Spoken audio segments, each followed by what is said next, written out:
ازيكم يا حبايبي، عاملين ايه؟ ربنا انعم علينا بانواع كتيره من الفاكهه، وسبحان الله كل فاكهه بتناسب الوقت والموسم بتاعها.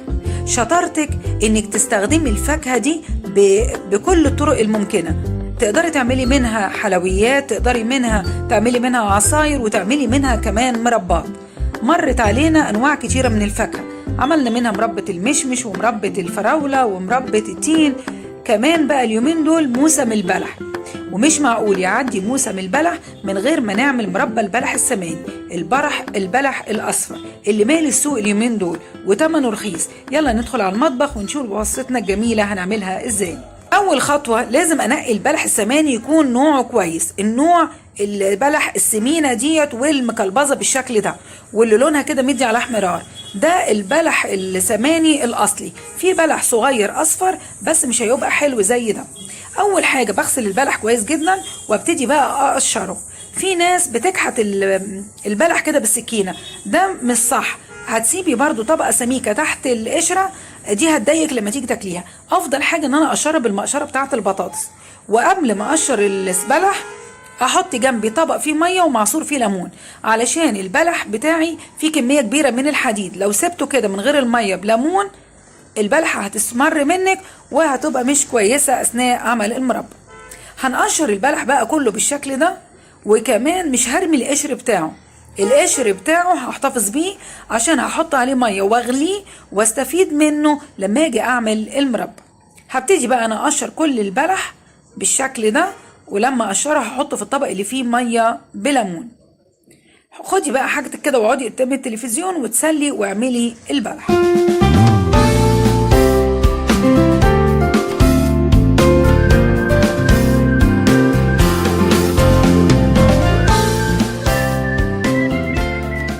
وادي كمية البلح بتاعتنا بعد ما قشرناها وسبناها في الطبق اللي فيه مية وليمون.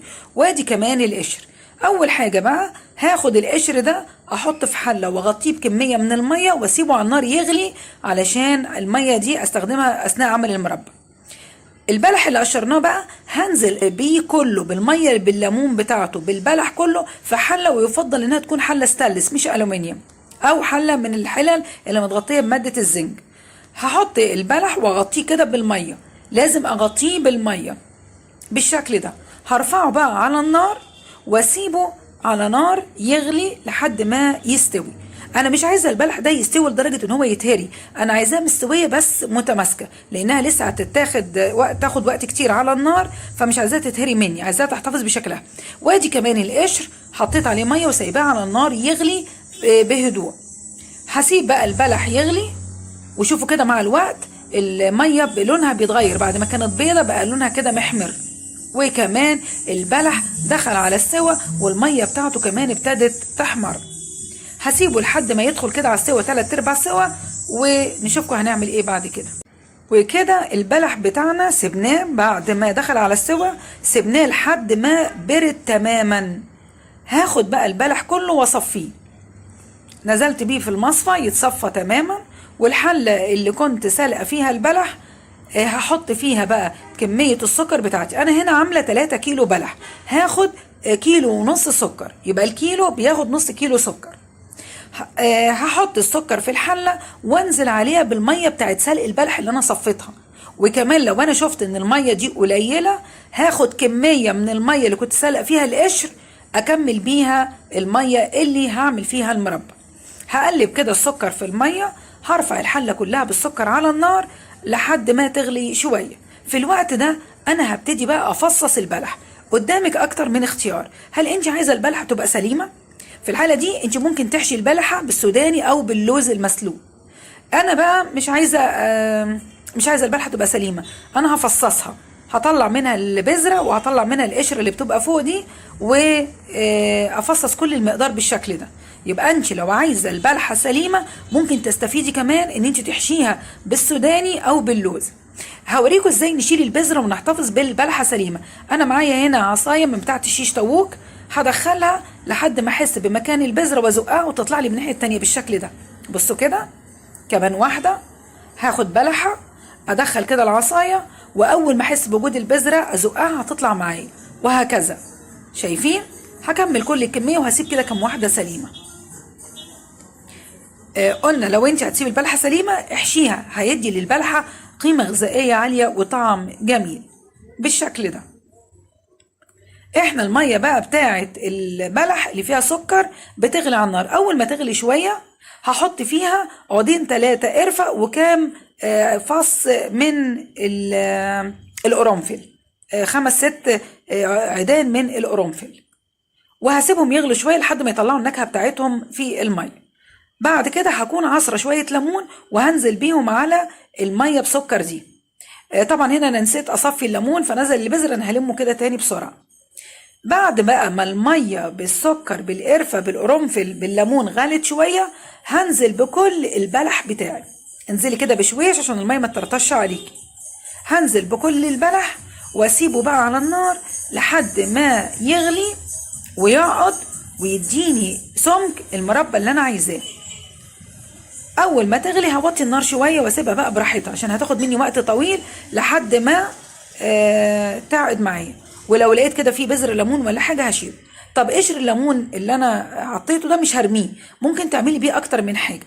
ممكن تعملي بيه ضوافرك، هيدي نعومه كده ويقوي ضوافرك. ممكن تاخديه وتحطيه في الطبق اللي بتغسلي فيه، اللي بتحطي فيه الصابون السائل اللي بتغسلي بيه المواعين، هيدي لمعان ونظافه اكتر للاطباق بتاعتك والكوبايات. وممكن كمان تحطيه على وش المربى، لو وش برطمانات المخلل، لو بتعملي مخلل ليمون ممكن تحطيه على وش البرطمان. في الوقت ده بقى عبال ما المربى بتاعتنا تربط، هجيب البرطمانات اللي هحط فيها المربى. البرطمانات دي هغسلها كويس، وكمان هولع الفرن واحطها في جوه الفرن وهي مكفيه كده على الفتحه بتاعتها، واسيبها 5 دقايق والفرن مولع علشان تتعقم.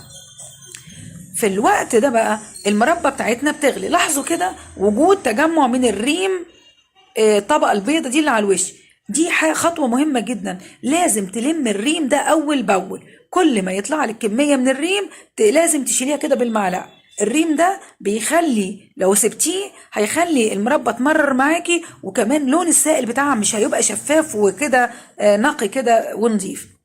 شايفين بقى لون المربى مع الوقت من وقت للتاني اللون الاحمر ده بيغمق اكتر، والسائل بيقصر وبيقل جوه الحله. هسيبها كمان شويه لحد ما توصل للون الجميل ده.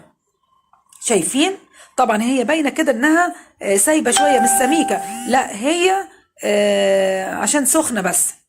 هعبي بقى المربى بتاعتي دي بالميه بتاعتها وهي سخنه جوه البرطمانات السخنه كمان. يبقى انا البرطمان سخن والمربى سخنه وهعبيها كلها في البرطمان ده، بيدي تعقيم ويطول لك فتره الحفظ بتاعه المربى. هكمل انا ملو البرطمانات واشوف ال3 كيلو دول هيعملوا لي كام برطمان من المربى. واثناء صب المربى في البرطمانات يا ريت نشيل عيدان القرفه اللي احنا حطيناها اثناء عمل المربى. يا ريت تبقي عارفه حاطه كام عود عشان تعرفي لما تيجي تشيليهم تشيلي كام عود بالظبط. الكميه بتاعتنا 3 كيلو بلح عملوا لي تقريبا 3 برطمانات من الحجم المتوسط اللي قدامنا ده. يا ريت البرطمانات اللي نحط فيها المربى يكون حجمها متوسط بلاش كبيره، علشان لما افتح برطمان يخلص معايا في وقت معين وما اسيبهاش مفتوحه لوقت كتير. طبعا ولما المربى بصبها وبتبرد تماما بغطيها وبحكم الغلق بتاعها وبقدر اشيلها في التلاجة او في دولاب المطبخ لحد ما استخدمها. طبعا برضو نسينا نقول كام ليمونه حطيناها في المربى. الكيلو تقريبا بياخد 3-4 ليمونات. الكيلو تقريبا 4 ليمونات، يبقى كيلو ونص هحط تقريبا 6 ليمونات معصورين اثناء عمل المربى. ودي كانت وصفتنا النهارده، مربى البلح في الموسم بتاعها والوقت بتاعها. اتمنى ان انت تجربيها، ولو عجبتكم وصفتنا ما تنسيش تدعموني سبسكرايب وشير ولايك، ودايما تابعوني مع سماسم في المطبخ.